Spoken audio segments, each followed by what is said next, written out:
Moi je m'appelle Cécile, j'ai fait un bac ES et en fait après mon bac je suis pas partie tout de suite en sociologie, j'ai fait en fait une première année d'économie parce que c'était la matière qui me plaisait le plus au lycée. En fac d'économie je me suis rendu compte que la manière d'enseigner l'économie à la fac ne me plaisait pas tellement parce que c'était beaucoup, il y avait énormément de maths, c'était beaucoup l'économie par les chiffres et en fait moi il me manquait ce côté sociologique en fait que j'avais au lycée et qui venait compléter justement orientée et je suis allée en sociologie.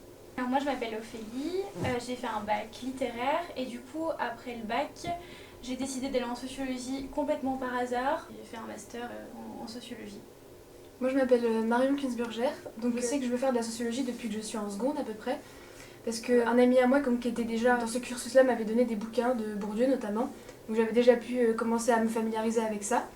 Et ensuite j'ai eu des cours de sociologie en terminale, notamment sur la socialisation et les classes sociales. Et donc dès l'entrée en première année de fac, je me suis vachement intéressée à la sociologie, à ces différents domaines d'orientation. On a toutes fait à la fois une licence et un master de sociologie.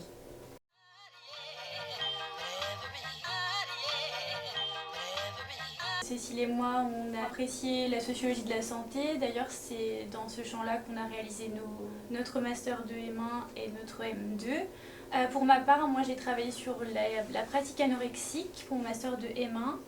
Et en M2, j'ai fait un stage au sein d'un centre social. J'ai travaillé sur la notion et le concept de santé au sein des structures familiales. Alors moi, ce que j'ai bien aimé dans le cursus de sociologie, c'est que, surtout en licence, pas mal de cours théoriques, de cours magistraux, mais à chaque fois ils étaient quand même complétés par des cours d'analyse quantitative, donc pour apprendre à faire des statistiques à partir d'une base de données, aussi des cours d'analyse qualitative, où là on apprend à faire un guide d'entretien, à faire en fait des petites recherches comme ça sur des thématiques très précises en groupe. Donc en fait on était en groupe de 3-4 étudiants et puis on choisissait un thème et à partir de là on faisait notre petite enquête. C'était vraiment ce qui allait introduire par la suite le mémoire de master. Et ça en fait on a pu se familiariser à ça dès la licence et ça c'était vraiment appréciable parce qu'il n'y avait pas que des cours théoriques. Non, il y a quand même on commence assez tôt à nous familiariser avec le futur travail de terrain qu'on fera, donc des observations, des entretiens et des questionnaires, des statistiques. C'est plutôt les cours de sociologie de la santé qui m'ont particulièrement plu et sociologie des âges de la vie avec toutes les approches en termes d'âge. En master, donc mon master 1, j'ai fait un mémoire sur le vécu de la dépression. Et en Master 2, j'ai fait un stage au laboratoire Lorrain Sciences Sociales, donc c'était un stage de recherche, où là j'ai pu continuer sur la dépression, mais en y ajoutant du coup l'âge qui me plaît, et donc du coup j'ai travaillé sur la manière dont les médecins généralistes traitent et prennent en charge le mal-être des personnes âgées. Ce qui m'avait beaucoup plu dans les cours de sociologie, c'était le fait de déconstruire ce qui paraît naturel pour nous. Même le fait de... Je me souviens d'un enseignant qui s'appelait Hervé Marchal, qui nous avait déconstruit même le fait d'être assis devant un professeur et que ça, c'était pas naturel. Et à partir de là, on pouvait apporter nos propres réflexions sur le monde et d'utiliser ça pour montrer en quelle manière la sociologie, elle peut nous permettre d'avoir un nouveau regard. Et donc moi, j'ai commencé beaucoup à m'intéresser aux pratiques culturelles et au rapport au corps. Donc ce qui m'a poussée en M1 à réaliser un mémoire sur la danse hip-hop. J'ai pu inclure une passion que j'avais depuis toute petite dans mon mémoire de recherche en allant interroger les danseurs et les danseuses. Donc pour le M1, je me suis beaucoup interrogée aux rapports sociaux de sexe, les rapports sociaux qu'entretenaient les hommes et femmes entre eux dans les cours. J'ai mobilisé l'anthropologie visuelle, donc je suis allée filmer des entraînements de danseurs. Donc ça pareil, la formation sociologique m'a permis d'acquérir de nouveaux outils pour rendre compte d'une réalité de terrain. Et j'ai décidé de poursuivre en Master 2 en m'intéressant plus aux pratiques vestimentaires et également à la construction identitaire des personnes. Donc je trouve que la sociologie, même si en soi elle étudie beaucoup les groupes de manière large, elle peut s'intéresser aussi au parcours individuel et aux différentes imbrications qu'ont les gens dans ce monde, et c'est ça qui m'a vraiment passionnée.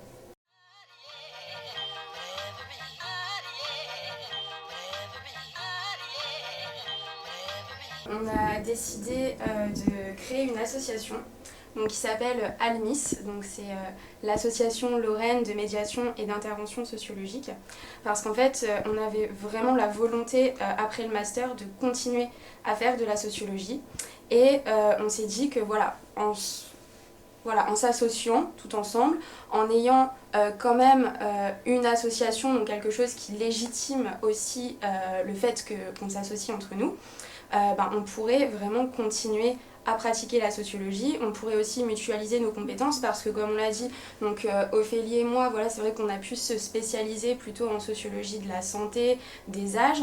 Marion, toi, c'est tout ce qui touche plus à la culture, oui, voilà, au rapport de genre, etc. Voilà, c'est ça. Et du coup, voilà, on s'est dit, en fait, on a toutes un peu des capacités qu'on a pu développer dans notre cursus, et pourquoi pas, en fait, mutualiser tout ça, et puis pouvoir mettre ça au profit de la sociologie. Donc, du coup, d'une manière plus concrète, en fait, au sein de l'association, on réalise des diagnostics, on fait également des études, des enquêtes, donc là c'est en réponse à une commande en fait, d'une institution ou d'une structure. Et puis on fait aussi des ateliers et des interventions, des formations. En ce moment, Cécile et moi, on travaille sur une étude d'1 an.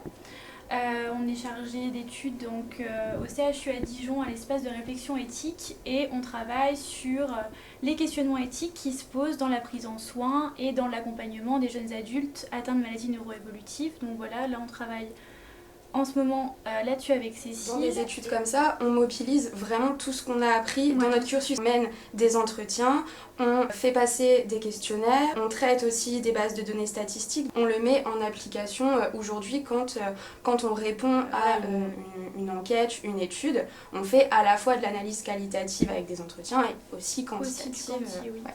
On réalise un diagnostic en ce moment sur le territoire de la communauté de communes Terre d'Eau, dans les Vosges. Donc c'est un diagnostic qui dure 4 mois et on se spécialise sur les questions des rapports au corps des femmes précaires. Et donc là on va réaliser des entretiens avec plusieurs femmes bénéficiaires d'un centre social et des femmes aussi éloignées des structures sportives pour voir dans quelle mesure en fait le fait d'être éloigné des structures et le fait d'être marginalisé, ça peut entraîner un rapport au corps particulier. Ça me permet aussi de mobiliser mes connaissances en sociologie du genre. On est actuellement chargé d'études pour la Scalène. Donc c'est l'agence de développement Nancy Sud-Lorraine et on réalise une enquête de terrain sur les pratiques éco-responsables d'habitants. Dans un écoquartier. On s'adapte, en plus cette étude-là, au sein d'un écoquartier, on est plutôt dans la sociologie de l'urbain, puisque voilà, c'est les manières d'habiter, les manières, les pratiques, et même éco-responsables, etc.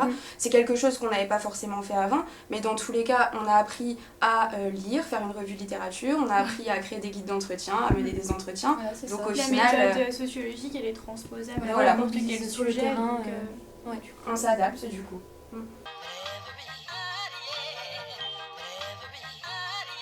On a essayé en fait un peu de démarcher les différentes villes du Grand Nancy et avec la ville de Maxéville, je fais du périscolaire et là j'initie en fait les enfants à la sociologie. Donc en fait c'est quoi observer, c'est quoi se poser des questions, quelles thématiques nous intéressent et donc là on a travaillé par exemple sur la multiculturalité.